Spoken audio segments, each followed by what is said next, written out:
on this episode of Journey, Stories of Filipinos in Canada. Find out how Filipino Victor Cui's journey took him to different parts of the world and brought him to where he is now, the president and CEO of the Canadian Football League's Edmonton Elks. Thomas I. Likeness reports. Edmonton, Canada. Not exactly top of mind when it comes to a tourist destination. Not exactly well known globally. Canadian cities that generally come to mind are Vancouver, Toronto, Montreal. Edmonton? Well, it's affordable. Work is plentiful and good times. The climate? Beautiful in the summer. Not so great in the winter, when temperatures can dip to minus 40 degrees for several days, even weeks at a time. But for Victor Cui, it is home. Home once again. He returned for family reasons, and the experience he picked up while away, well, it landed him the top job in the front office of the Edmonton Elks of the Canadian Football League. But let's go back to the beginning. Victor was born in Edmonton. Over the years, he lived in many different parts of the world. He was his parents' first child. They'd come to Canada from the Philippines in the 1970s, seeking a better life. His dad, Victoriano, was an engineer. Victoriano's work with the Canadian Development Agency took the family to Africa. There, he worked on water purification projects. And that move, Victor was only 6 at the time, that move would set the stage for what would come later. And definitely those were my formative years from 6 till 12 years old or so, and around that period.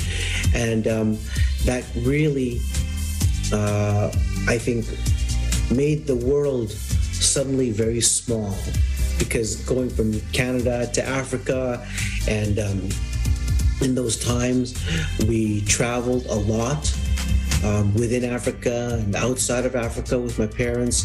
So I think at an early age I was quite lucky to see a lot of different cultures and see a lot of different people and not be so fearful of moving around. It wasn't something that was scary to me. It was just something that was a normal part of life. Half a dozen years later, the family was back in Canada, in Edmonton. Now, at age 12, Victor was enrolled in a Canadian middle school. And for Victor, life changed. It was interesting. It was a bit of a culture shock for a young boy, I would say, if I remember it correctly, because I remember one of the first things was that when I came back to Canada, I discovered that I was not white. Because in Africa, if you're not black, you're white. They call it, just everybody at that time, you were white. And they called me the white guy. And so all that time growing up, I thought I was white.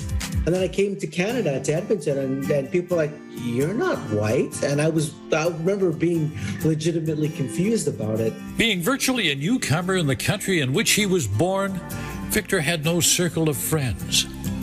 How to fit in? The answer for him was sports.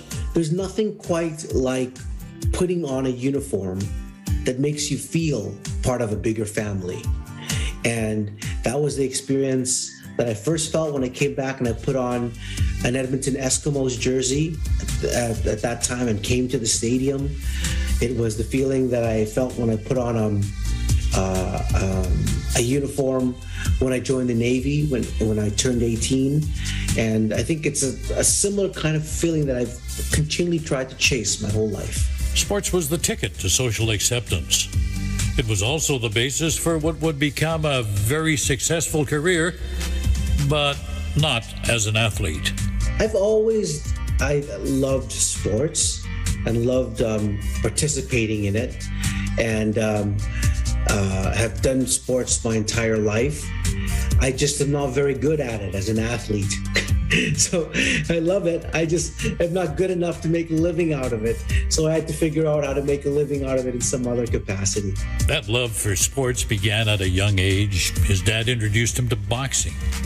He saw it as a way for a young boy to burn off all that excess energy of youth. Like growing up in Africa, he had built a boxing ring in our backyard.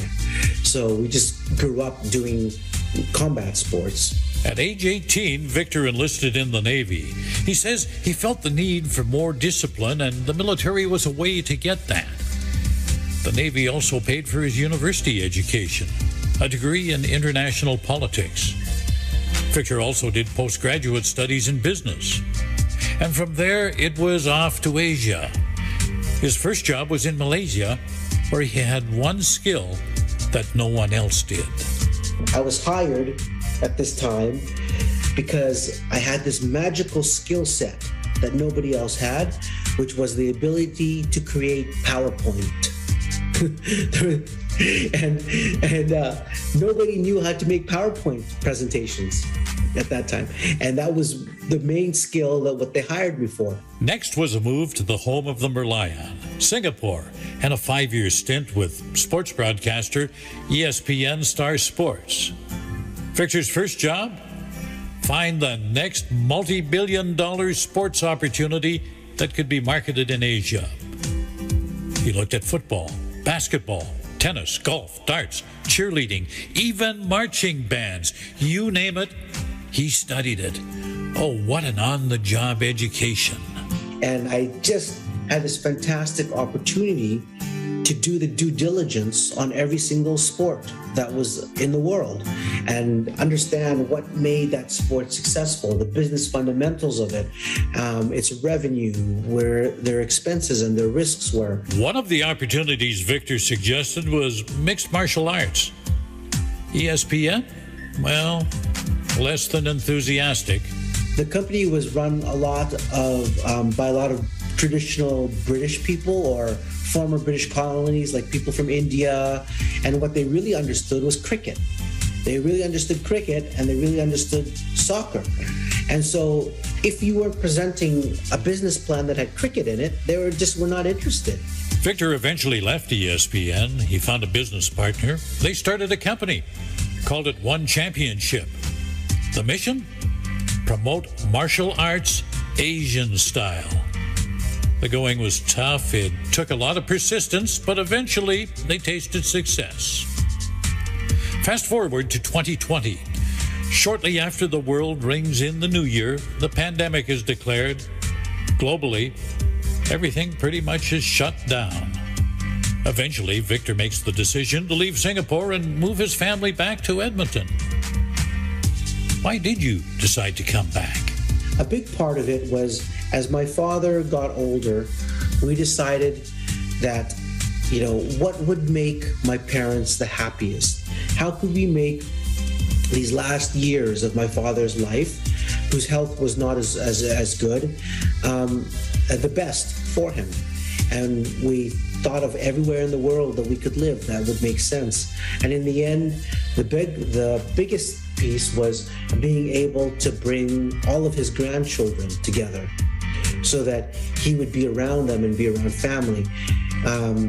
And that meant for either my brother to move to Asia, which he couldn't, or meant for me to move to Edmonton. About the same time, the city's pro football team, the Edmonton Elks, had cleaned house. The team was in shambles, rebuilding after a disastrous 2021 season. And they needed someone at the top who could handle the business side of things. In January of this year came a job offer. The title? President and CEO.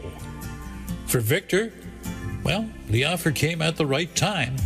The fact of the matter is, had I had this opportunity 2 or 3 years earlier, it would have been too early for me. It would not have made sense because I still had so many initiatives going on with my business in Asia. Had it come 2 years from now, it would have been too late because I probably would have started another company or several other companies already. With his hands on the controls of the team's front office, Victor has really come full circle. He remembers back to 1984. That's when his father took him to his first Edmonton football game after the family moved back from Africa. He remembers wearing the team jersey at the time. He won a scholarship back in high school that was sponsored by the team. But did he ever think he would be involved with the Edmonton Elks? It seemed impossible for me for this short Filipino chubby guy to ever penetrate that world of the CFL. I really didn't even understand how you'd make those inroads into it and what you could do. Dreams do come true sometimes, and when they do, sometimes it's just in a different way. All because of the experience picked up while on the journey. For Journey, Stories of Filipinos in Canada, I'm Thomas I. Likeness.